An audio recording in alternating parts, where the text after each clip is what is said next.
చూడాలి. మామూలుగా కాదు. ఓకే. సో అంటే బేసికల్గా నేను అవుట్ ఆఫ్ ద బాక్స్ కొన్ని క్వశ్చన్స్ అడుగుదాం అనుకుంటున్నాను. సో జనరల్ గా మనకి ఇప్పుడు ఏంటంటే రియాలిటీ షోస్ ఎక్కువ అయిపోయాయి. రీసెంట్ గానే ఒక రియాలిటీ షోలో మీరు అలా ఆడుతూ కనిపించారు కదా. సో ఏంటంటే లైక్ జనరల్ గా మీకు ఎక్కువగా కనిపించడం ఈ రియాలిటీ షోస్ లో పార్టిసిపేట్ చేయడం లాంటివి అంటే ఇష్టం ఉండదా, లేకపోతే మీరు వచ్చింది దాని నుంచి స్టార్ట్ యువర్ కెరియర్ దాని నుంచి, బట్ ఏంటి అసలు దాని గురించి ఏం చెప్పాలనుకుంటున్నారు? లైక్ బిగ్ బాస్ లో ఐ థింక్ మీసాల పిల్ల సాంగ్ చేశారు కదా నాగ్ సార్ తో. సో దాని గురించి ఏం చెప్పాలనుకుంటారు? It depends on my mood అండి. అప్పుడు నాకు అంటే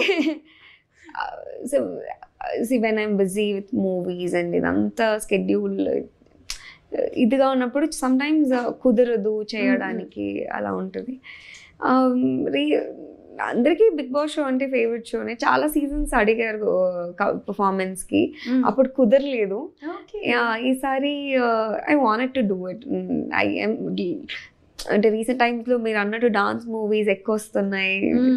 I wanted to dance and I really enjoyed that day on Big Boss set. Okay. మరి బాగా ఎంజాయ్ చేస్తారా? మంచిగా ఎంజాయ్ చేస్తారు. నాగార్జున గారి దగ్గర నుంచి వచ్చిన కాంప్లిమెంట్ ఏంటి మీకు? Sir was very, very sweet. నేను చాలా మంచిగా మాట్లాడారు. చక్కగా తెలుగు అమ్మాయి లాగున్నావు, స్నేహ లాగున్నారు మీరు.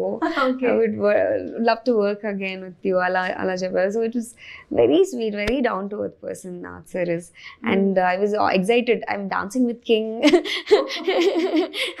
అని ఆ రోజు హ్యాపీగా వెళ్ళుండే సెట్కి. నాకు ఒక విషయం అర్థం కాదు. లైక్ ఫ్రమ్ ద స్టార్టింగ్ మిమ్మల్ని నేను బాగా ఇంప్రెస్ అయింది, మీరు నాకు బాగా నచ్చింది. లైక్ శ్రీదేవి కూడా సెంటర్ అందులో చూసిన తర్వాత లైక్ మీరు చేసిన పర్ఫార్మెన్స్ కి అఫ్ కోర్స్ ఆపోజిట్ పర్సన్ ఎవరైనా ఉంటే కోపం వస్తుంది. అంటే లైక్ పాపం కూతురు ఇంత కష్టపడుతుంది బట్ తండ్రి రావట్లేదని.